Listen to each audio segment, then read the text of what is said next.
Coming up on New Day at Arirang, another day, another record number of COVID-19 cases as Omicron rages. Health authorities in South Korea forecasting over 15,000 new infections over the past 24 hours. Officials especially worried as one of the nation's biggest holidays, the Lunar New Year, starts this weekend. The Federal Reserve leaves rates unchanged but says an increase would soon be warranted, citing high inflation in the United States and the strong labour market. It signals the first hike could happen in March.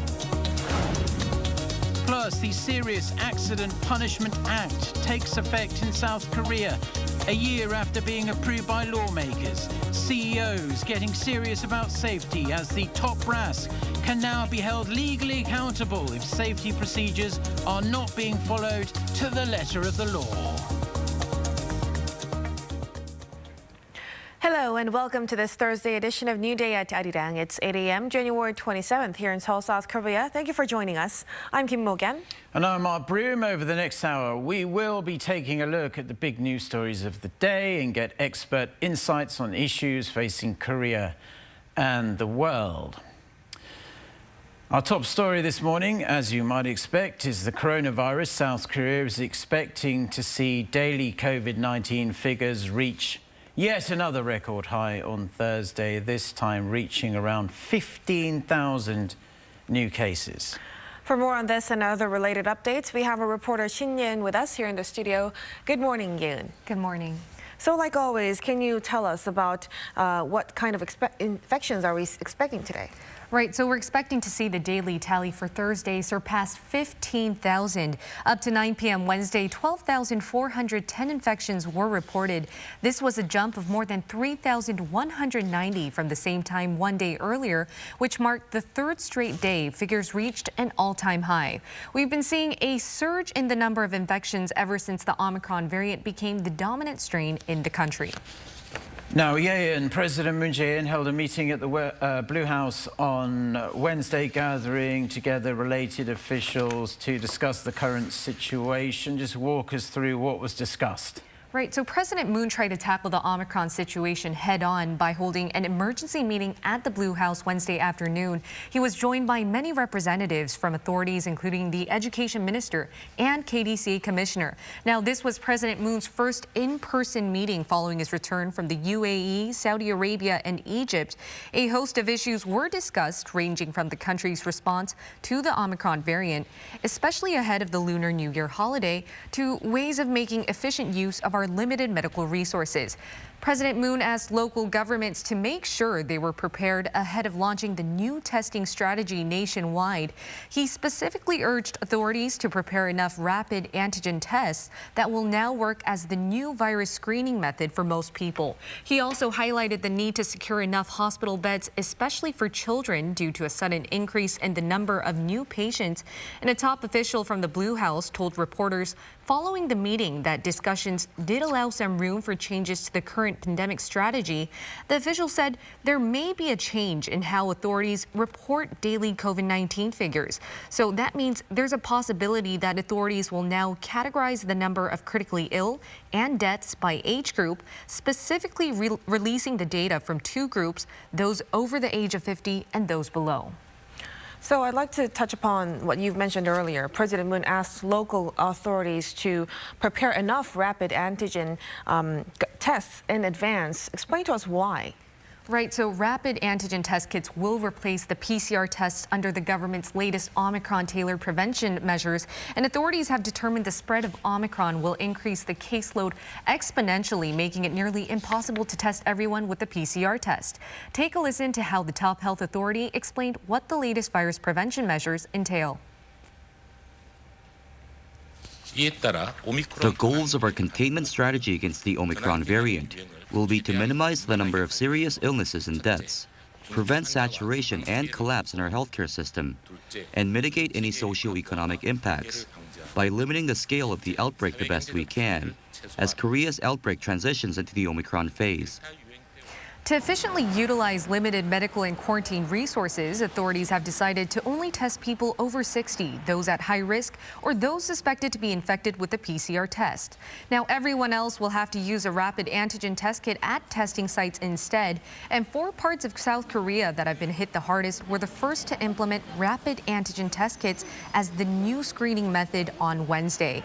They were Pyeongtaek and Anseong cities in Gyeonggi-do Province, Gwangju and Jeollanam-do Province. Now, this measure will be expanded nationwide from February 3rd, and these kits won't just be available at testing sites, but also local hospitals and clinics. For those who want to try a rapid antigen test kit in advance, you can do so from this Saturday because some 256 testing sites nationwide will have them ready for use. All right, Ian, thank you so much for your report. Keep us updated throughout the day. Thank you so much. Yes, thank you very much for the report. Now, we are going to stay with news related to the coronavirus. Rapid COVID-19 antigen tests, as we just heard from Yein there, are now being used in select regions here in South Korea. To see how the rollout is going, our Kim Yeon-sun traveled to a center in Anseong, just south of Seoul, and files us this report. COVID-19 testing centers are getting ready for Omicron. Starting from Wednesday, 4 parts of South Korea that have seen widespread Omicron infections, Pyeongtaek and Anseong cities in Gyeonggi-do Province, Gwangju and Jeollanam-do Province, will have rapid antigen self-test kits available at their testing centers. These quick-to-use kits are here to test as many people as possible to help cope with the steep spike in infections. These rapid antigen tests are like screening tests. When Omicron cases increase, we won't be able to test everybody with PCR. That's why we need to first test people with these rapid tests. Now there's a line for people who are waiting to get their PCR tests. And over here, there's a new line for people who are waiting to get their rapid antigen tests. After they get tested, they just need to wait for 15 minutes over here until they get their test results back. I've also tried the rapid antigen testing myself. On the first day of trials, the clinic's medical workers were there to help me and others through the process to minimize confusion. But these rapid tests are actually supposed to be self-administered. Once there's an overflow of people coming here to get tested, it's going to be up to themselves to test for the virus, so that health workers don't carry the unbearable workload alone. Now I'm pretty nervous to see if I test positive. If I do, I have to get tested again with the PCR test along with the other high-risk groups. High-risk groups include those who are 60 or older, those whose health conditions put them at high risk, or those who have enough reason to suspect that they have been infected with COVID-19. Luckily, I have tested negative, so I'm good to go. If I want, I can even get a vaccine pass waiver that lasts for 24 hours. From Saturday, the rapid antigen tests will be rolled out at testing centers nationwide. Kim Yeon-sun, Arirang News. South Korea is making adjustments to improve the country's at-home COVID-19 treatment system. The system was put in place in preparation for the anticipated surge in infections caused by Omicron. Our Choi Min-jung has more on South Korea's shift to a more Omicron-tailored testing model. As expected, the Omicron variant has become the dominant strain in South Korea.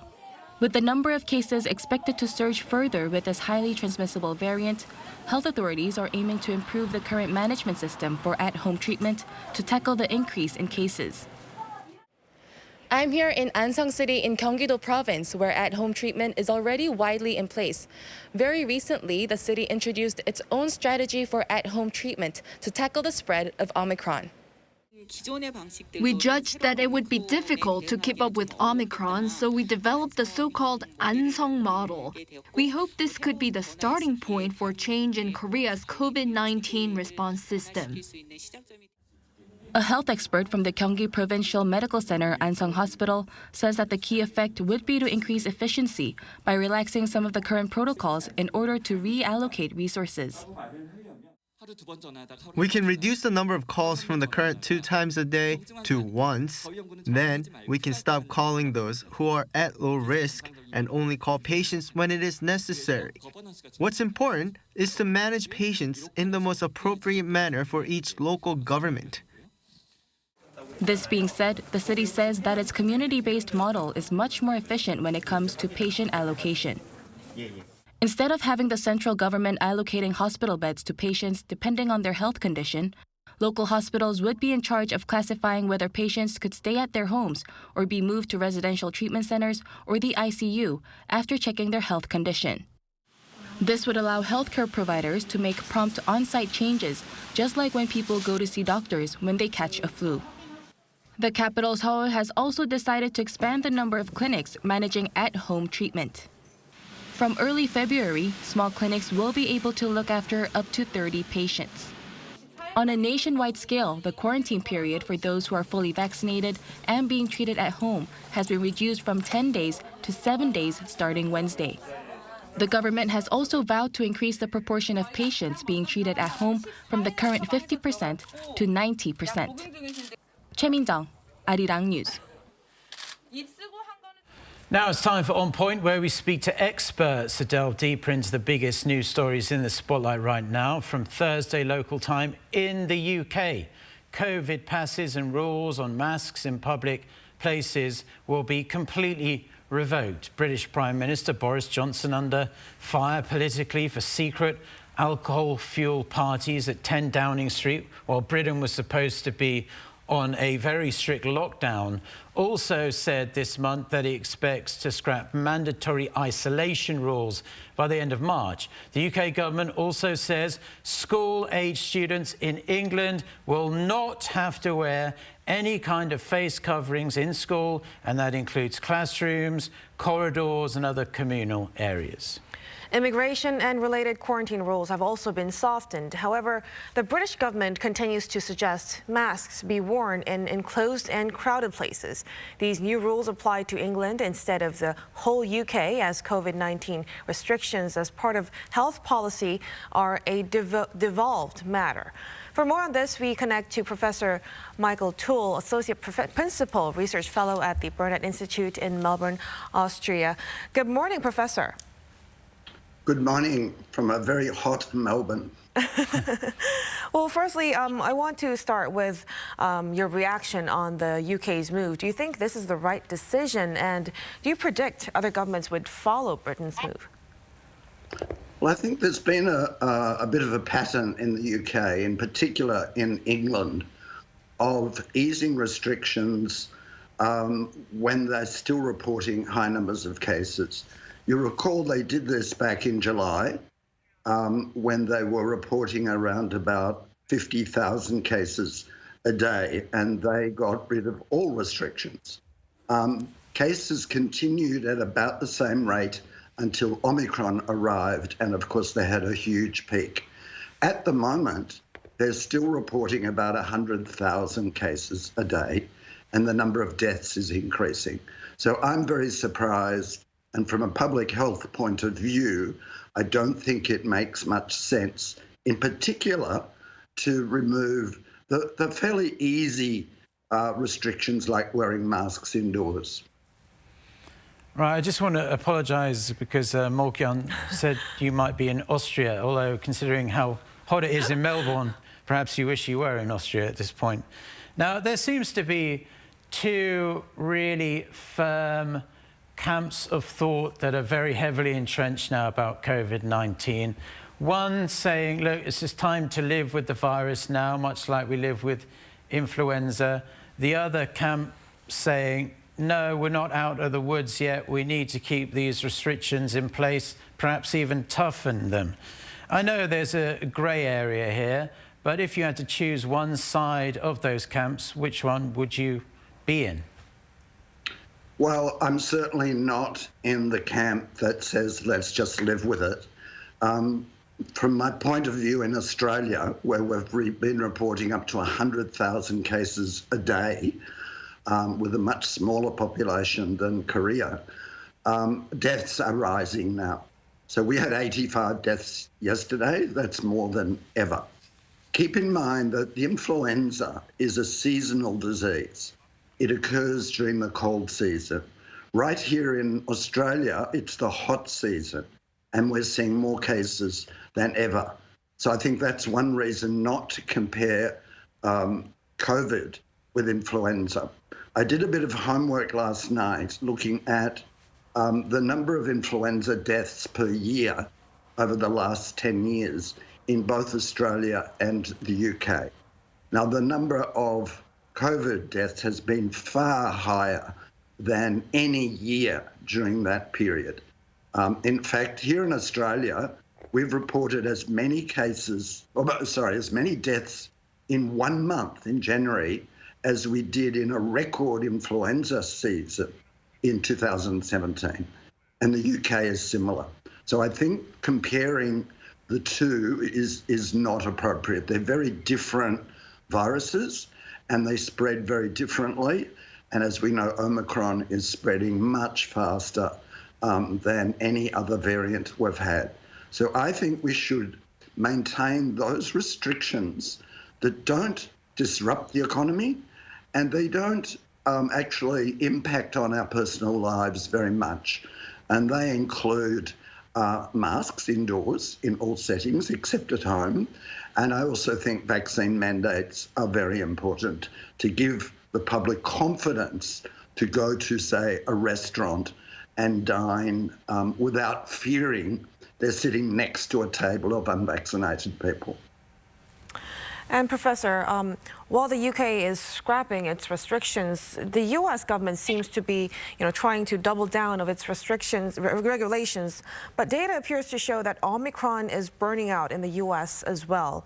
So as a medical expert, do you understand why the Biden administration is resisting rolling back measures? Yes, well, I think it's important to realize that the situation in the United States is very different in different parts of the country. So yes, overall there's been a decline in the number of daily national cases, but that's partly because there's been a decline in the heavily populated states like New York, whereas in other parts of the country, numbers are still going up. So yesterday the US reported about 600,000 cases, and even if Omicron is mild at the individual level, at the population level, that will lead to many hospitalizations and deaths. So I think it's wise for the president to look at the country as a whole and to take those precautions that are proven. For example, N95 masks, which are being provided free, and rapid antigen tests that will help people diagnose their condition very quickly at home. So I think the US is taking the right path. And finally, I just wanted to touch upon a topic that some people find rather controversial. And you mentioned that you're kind of pro-vaccine mandate.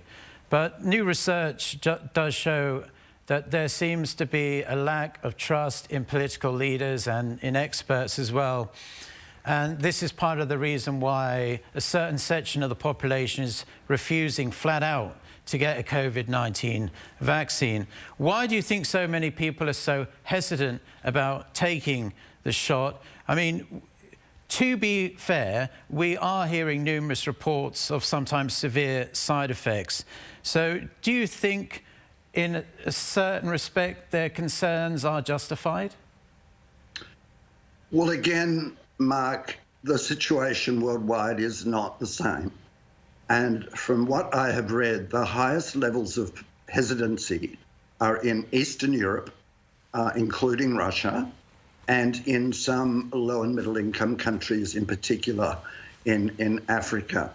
Other countries have achieved very high levels. Now, we all know that Israel was ahead of everyone else in rolling out the vaccines, and yet they can only achieve 65% coverage rate, and they're now experiencing the highest surge since the pandemic began. And that's because some elements of the Israeli population are cynical about the government and about the vaccine. I won't name them, but you can easily find out who they are. As for side effects, one side effect of the Pfizer and Moderna vaccines that has concerned some people is an inflammation of the heart.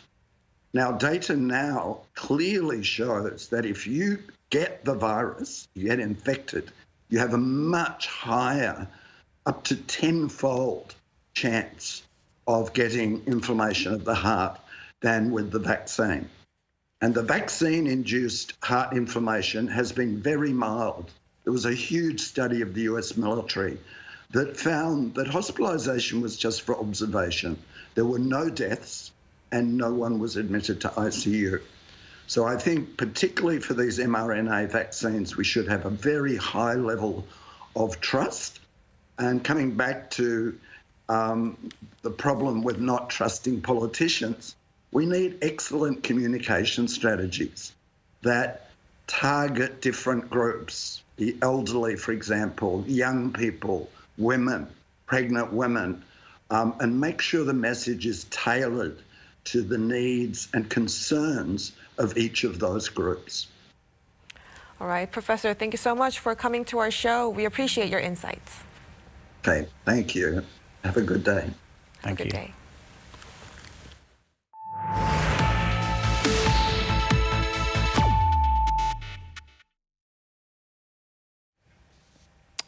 The US Federal Reserve has indicated that after 2 years at near zero, it plans to raise interest rates in March, adding it would pare down the rate of its massive monthly asset purchases. Kim Hyo-sun with this report.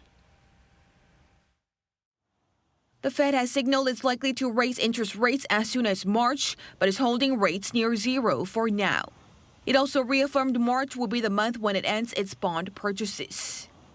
Today, in support of these goals, the Federal Open Market Committee kept its policy interest rate near zero and stated its expectation that an increase in this rate would soon be appropriate. The committee also agreed to continue reducing its net asset purchases on the schedule we announced in December, bringing them to an end in early March. Speaking at a press conference Wednesday following the Fed's two-day policy meeting, Fed Chairman Jerome Powell explained the decision comes as inflation is well above 2% and the country is exhibiting a strong labor market. This means the upcoming rate hike will come almost 2 years after the Fed slashed rates to zero in response to the economic fallout caused by the pandemic. Powell also stressed the Fed will monitor inflation going forward. We're committed to our price stability goal. We will use our tools both to support the economy and a strong labor market and to prevent higher inflation from becoming entrenched. And we'll be watching carefully to see whether the economy is evolving in line with expectations. The Federal Reserve also warned that the American economy continues to be largely dependent on the course of the pandemic, saying it has caused a severe imbalance between supply and demand. Kim Hyo-sun, Arirang News. Brent crude has touched $90 a barrel for the first time in 7 years amid tight supplies, as well as the tensions between Russia, the US and Ukraine. Brent rose 2.4% on Wednesday, reaching its highest point since October 2014. West Texas Intermediate was up 2.6% to nearly $88 a barrel. Analysts say the tensions over Ukraine and sky-high demand will likely cause prices to rise even further in the weeks to come. The U.S. has, quote, no reservation regarding dialogue with North Korea, reiterating its openness to talk with the regime. U.S. Deputy Assistant Secretary of State for South Korea and Japan, Mark Lambert, made the remark Wednesday during a webinar. Lambert added many promising things can happen for Pyongyang if it is willing to return to denuclearization talks. He also called Kim Jong-un a rational player, but added that he didn't know what Kim was thinking. Now, we have some breaking news on North Korea. South Korea's Joint Chiefs of Staff said that the North Korea has fired an unidentified projectile into the East Sea this morning. Now, this comes just 2 days after the North reportedly fired a cruise missile. It's already the 6th show of force in the new year. We will have more updates on this in our later newscast. Now, in other news, the U.S. and NATO have told Russia there will be no concessions on Moscow's main demands to resolve the Ukraine crisis. U.S. Secretary of State Anthony Blinken said Wednesday that Washington has given Moscow its written response that lays out a serious diplomatic path forward should Russia choose it. According to AP, Russia has received the written response from U.S. Ambassador to Russia, John Sullivan. Blinken said that he expects to have follow-up discussions with his Russian counterpart Sergei Lavrov in the coming days. Russia is demanding Ukraine be blocked from becoming a NATO member and for limits to be put on NATO troops on the bloc's eastern front. The U.S. has issued an advisory warning companies and individuals to be extremely wary of doing business in Myanmar, pointing to the possibility of being exposed to illegal financing and reputational risks. The State Department warning comes nearly a year after the military coup in the Southeast Asian country. State-owned enterprises, gems and precious metals, real estate and construction projects, as well as military equipment are some industries that have been identified as ones that provide resources for Myanmar's military regime.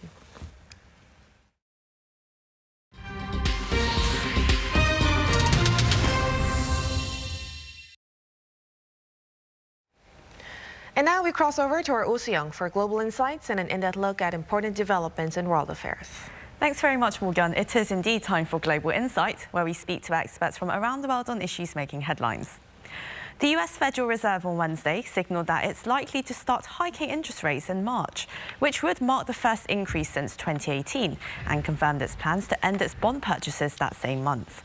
We discussed how the world's largest economy will handle its monetary policy this year, and for this we connect with Dr. Yang Jung-seok, Professor of Economics at the Catholic University of Korea, welcome, and Dr. Stephen Hansen, Associate Professor of Economics at the Imperial College Business School in London. Very warm welcome to you. Happy to be here.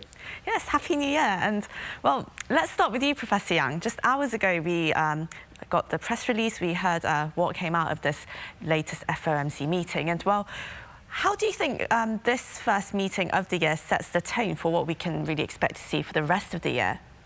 Okay, well, I think the statement and the press conference afterwards, the Fed did try to give an indication that they will be aggressive in trying to pull down inflation and thus increase the interest rate this year.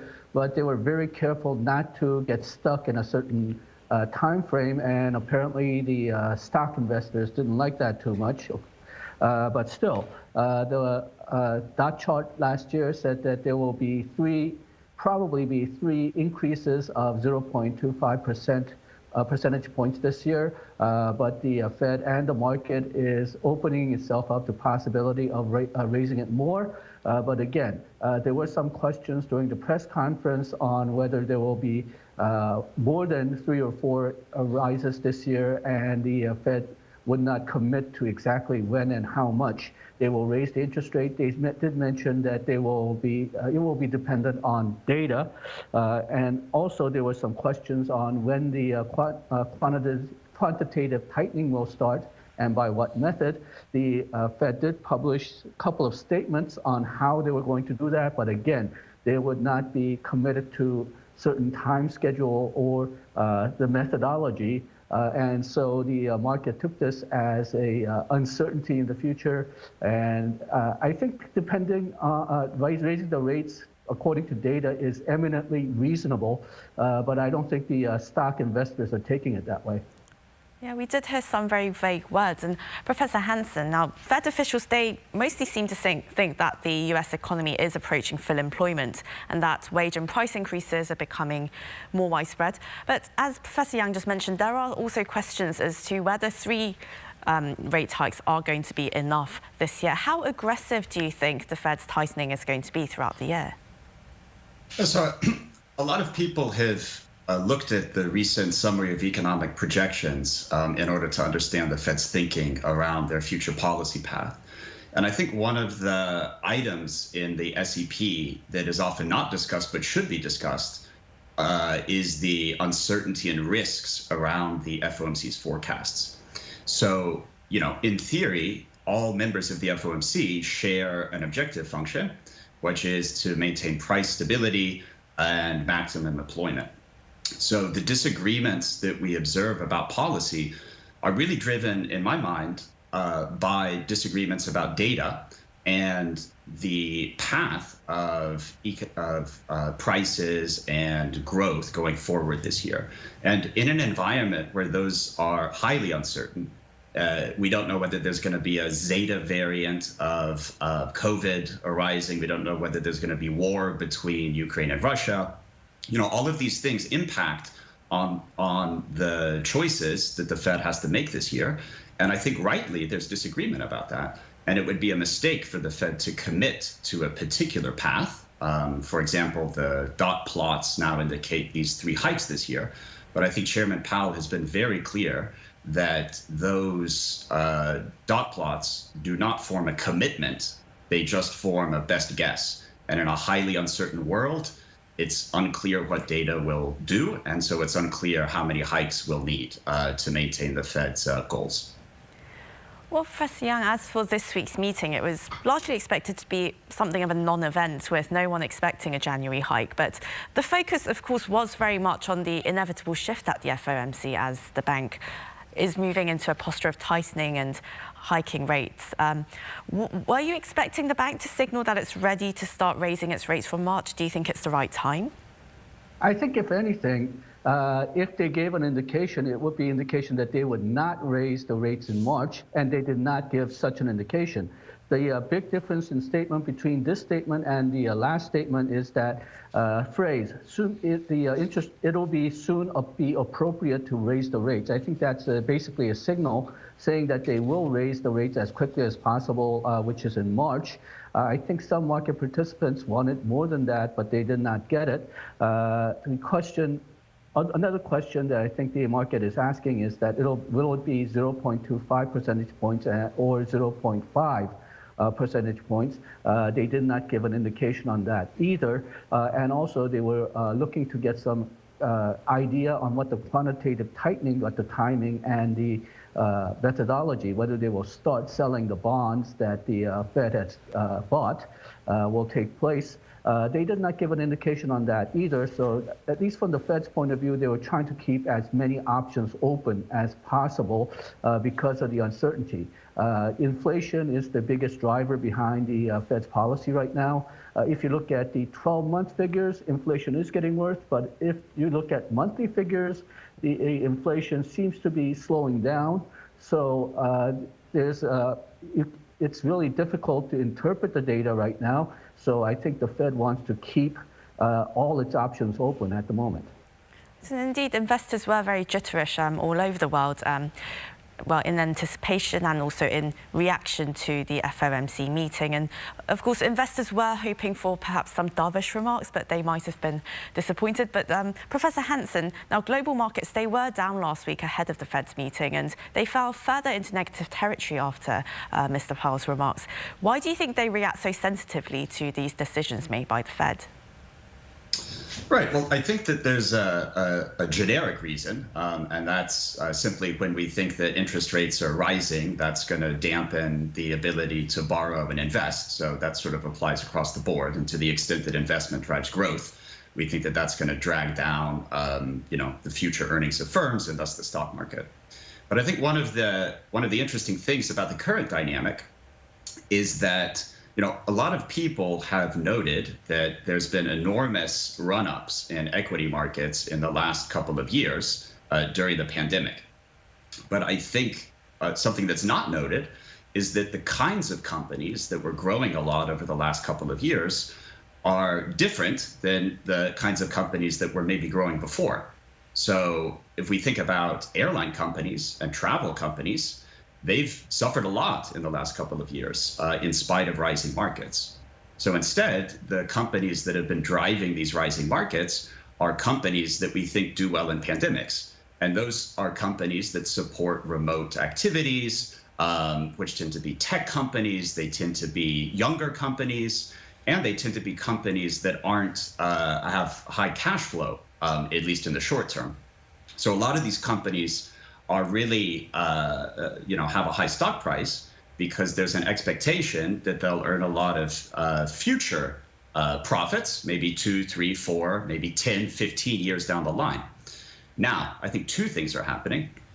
One is there's some adjustment in expectations about how permanent some of these shifts to remote activities are going to be. So we saw Netflix, for example, announce that it had many fewer new subscribers this year than it did last year, which maybe suggests that the growth of these companies that did well in the pandemic might not continue as strongly going forward. And so at the same time, these interest rate hikes that the Fed is proposing to undertake also affect these kinds of companies more than other companies, because the discount on their stock price when we raise interest rates is going to be higher when their cash flow is expected to be future oriented. So I think it's the interaction of these two effects, a reassessment of how permanent the shift to remote work and remote activities are going to be, plus the added risk of these particular companies from interest rate rises. And I think that that's generating these aggregate volatility that we've seen in the market in the last couple of weeks. And well, Professor Yang, how do you think South Korean stocks and the Korean won are going to react to these this expected series of Fed hikes that are expected to come throughout the year? Well, the Korean stocks have gone up almost as much as the U.S. stocks since the pandemic, and it has gone up significantly more than, say, the European or Japanese markets. And the rise in interest rate for both U.S. and Korea seems to be making the market not only volatile, but readjust its expectations and have a significant decline since the beginning of this year. I think that will continue for this year. I think perhaps a little bit different from Professor Hansen. I think a major driver of some of the rise in the last couple of years was due to excess liquidity. And when the liquidity is withdrawn, I think it will lower the asset prices of stocks and bitcoins and whatever. And I think we're seeing some beginning of that. I think we will see a very volatile market. Overall, we will see the markets fall in both Korea and the United States. I think the Fed and the Bank of Korea, it's not going to be their major goal, but they want to have as much of a soft landing as possible, which means a slow decline in the market. So I think that's the goal they're going to set as it concerns the stock market and asset markets in general. And Professor Yang, well, a day after the FOMC meeting, the US's Q4 GDP is expected to be released. And of course, we don't have the figures yet, but we have seen that there was a 1.9% drop in retail sales. Do you think this is an indicator of some bad news? Well, I'm not sure if you call it a bad news. I tend to think of it as more of a return to normality. A lot of the growth we've seen last year, not only in the stock market, but in the real economy, was driven by very high spending growth in the United States, which was tilted toward goods. I think that was part of the reason why we had supply and transportation bottlenecks, which is one of the major reasons why we have inflation this year.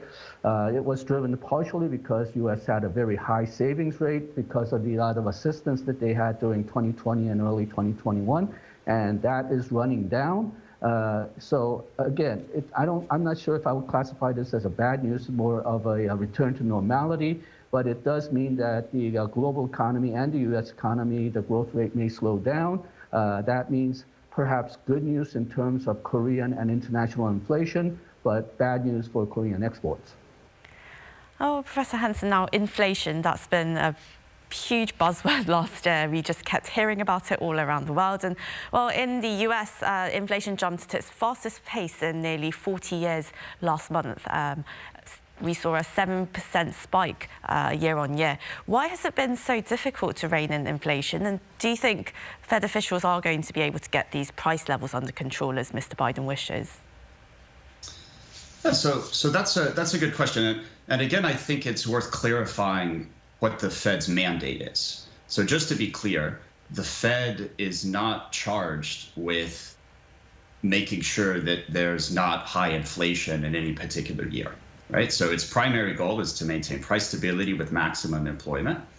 And when we think about price stability, we typically mean in the medium run.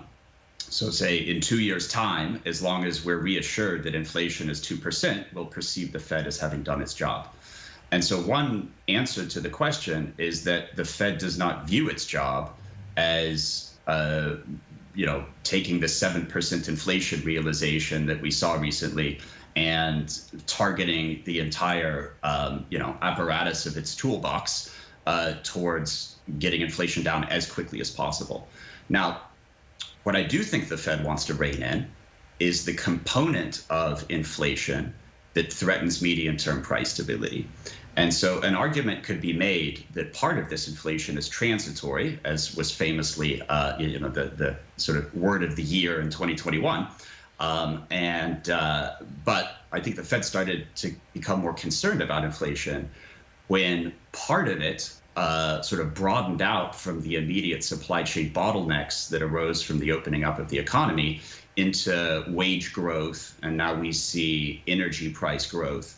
And when you start to see wage and energy price growth, there's a danger you enter a spiral whereby firms' costs go up, firms' prices go up, and then people start demanding higher wages, and you end up in an inflationary cycle that kind of builds in inflation for the long run. So that's really what the Fed would like to rein in.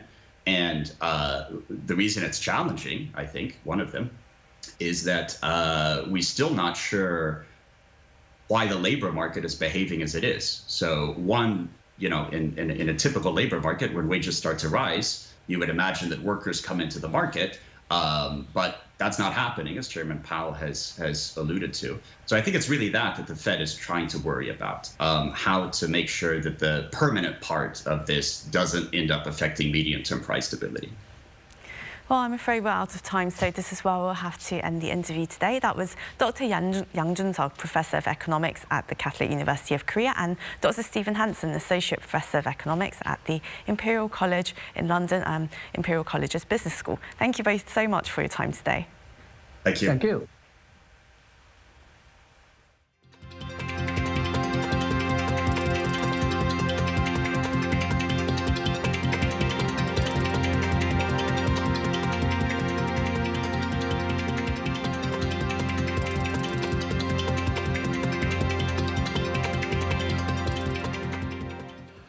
Business sentiment among South Korean firms edged down in January, mainly in the manufacturing sector. The Bank of Korea says its business sentiment index for all industries was 86 points, down a single point from December. A reading below 100 indicates pessimists outnumber optimists. The BSI among manufacturing companies is at 90, down 5 points on month. It was driven by the rise in the logistics costs and fall in demand in the construction industry. Sentiment among non-manufacturing businesses edged up a single point on month, mainly on retail and wholesale, as the national Seollal Lunar New Year holiday is just around the corner. Now, 1 year ago, South Korea's National Assembly signed off on legislation that will see CEOs serve prison time, potentially, if an industrial accident happens under their corporate leadership. And the legislation, which takes effect today, is having the desired effect as firms are working feverishly to ensure that they are not the first to be penalized under this new law. Kim Do-yeon with the details. On January 11th, the nation saw this building suddenly collapse while under construction in South Korea, leaving 1 worker dead and 5 still missing as of Wednesday. The incident came just a couple of weeks before a new law took effect in the country on Thursday to safeguard against accidents such as these. It's called the Serious Accident Punishment Act, and its main purpose is to hold those at the top accountable for safety procedures not being enforced or followed. A death on site could result in a prison term of at least 1 year or a fine of up to 1 billion won or $835,000 if safety measures weren't managed thoroughly. Punishments for non-fatal accidents that lead to 2 or more injuries lasting more than 6 months could lead to a maximum of 7 years in prison. Police officers or prosecutors are subject to at least 1 year in prison for causing bodily harm. It can be seen that the minimum prison time was stipulated for business owners or managers based on a similar level of duties, responsibilities, and morality. As of now, the law applies to companies with 50 or more employees. Those below that threshold will be included in the law starting January 2024. Businesses will be walking on thin ice when the new law takes effect, especially those in the construction sector. According to the Ministry of Employment and Labor, of the 576 companies involved in serious accidents last year, more than half of them were in construction. Our company recently reorganized the safety management team and is expanding the investment into the safety management budget. That said, we have a plan to practice safety management through a more systematic division of work. There are definitely things being strengthened, and the companies in charge are coming out to do more frequent inspections because of the new law coming in. Also, workers are more alert and aware due to this new law. The South Korean government is also trying to help companies adapt. The Ministry of Employment and Labor has allotted its biggest ever budget for safety issues at more than $900 million. However, the ball is now in the court of the country's judicial branch, as the manner in which the first individuals are held accountable will set the precedent for this new act. Kim Do-yeon, Arirang News.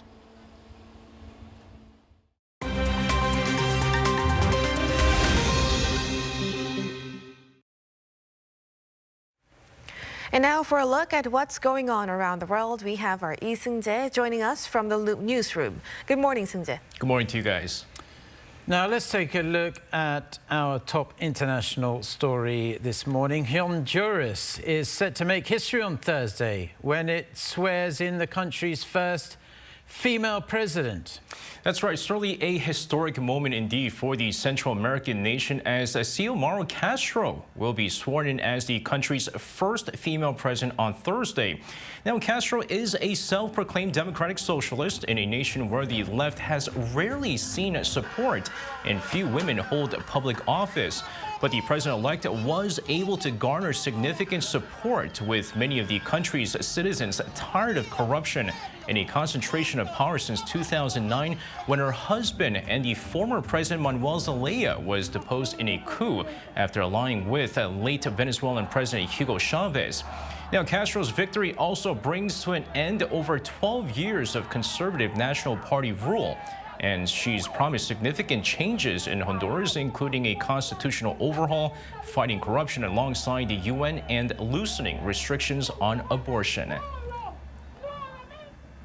Now, while Honduras may be introducing their new leader soon, Italy is no closer to choosing their own. The country's political parties held a third round of voting on Wednesday to elect a new head of state, but parties are at loggerheads over a mutually acceptable candidate. The race for the 7-year role as the president of Italy is still wide open, as neither the center-right nor the center-left bloc have enough votes to carry their candidates. The ongoing deadlock comes as the majority of the 1,009 lawmakers and regional delegates casted blank ballots on the first 2 days in a bid to buy time while negotiations continue. Now, a candidate needs a 2/3 majority in any of the first 3 rounds of voting. Now, over in Mexico, journalists on Tuesday began nationwide protests to denounce the recent murders of 3 reporters, calling for an end to the impunity that has often characterized the killings of their colleagues. The latest protest comes as journalist Lourdes Maldonado was shot and killed on Sunday, with no arrests made just 3 years after she told the president that she feared for her life. President Andres Manuel Lopez Obrador has long been criticized for not doing more to protect reporters, but said his government would investigate and prevent further murders of journalists. And finally, over to India this time, where the country showcased its latest weaponry, technological advancements, and cultural diversity during their 73rd Republic Day celebrations in New Delhi on Wednesday.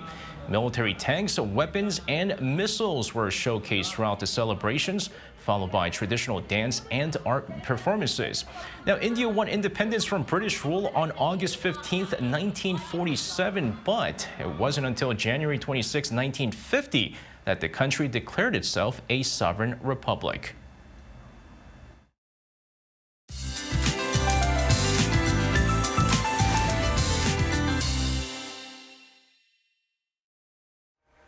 Good morning. Colder air has moved in overnight and continues to spill in this morning.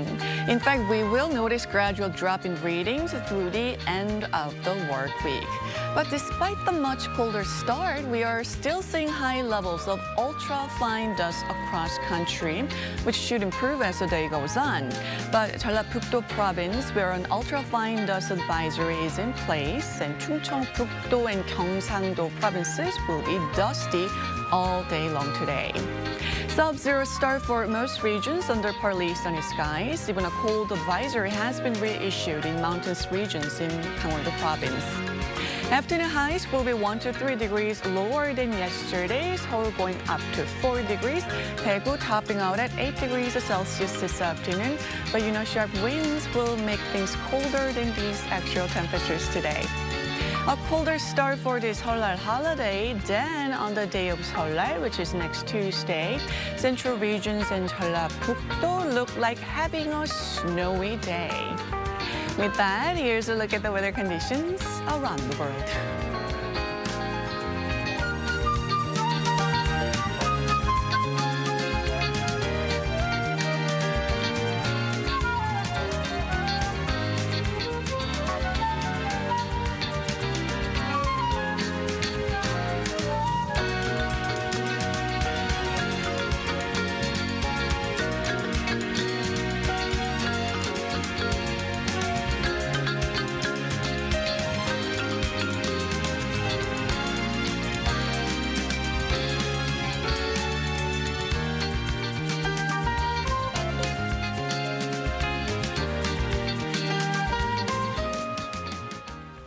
And that's all we have for now. Mark and I will be back at 8 a.m. Korea time Friday for a final edition of New Day at Arirang before the Lunar New Year holiday.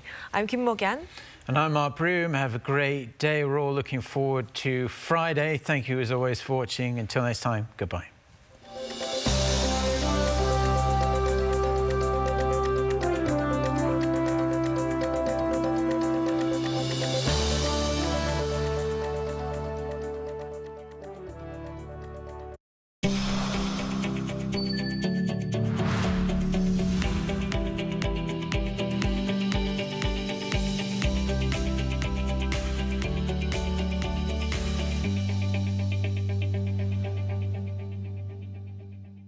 저는 메이저리그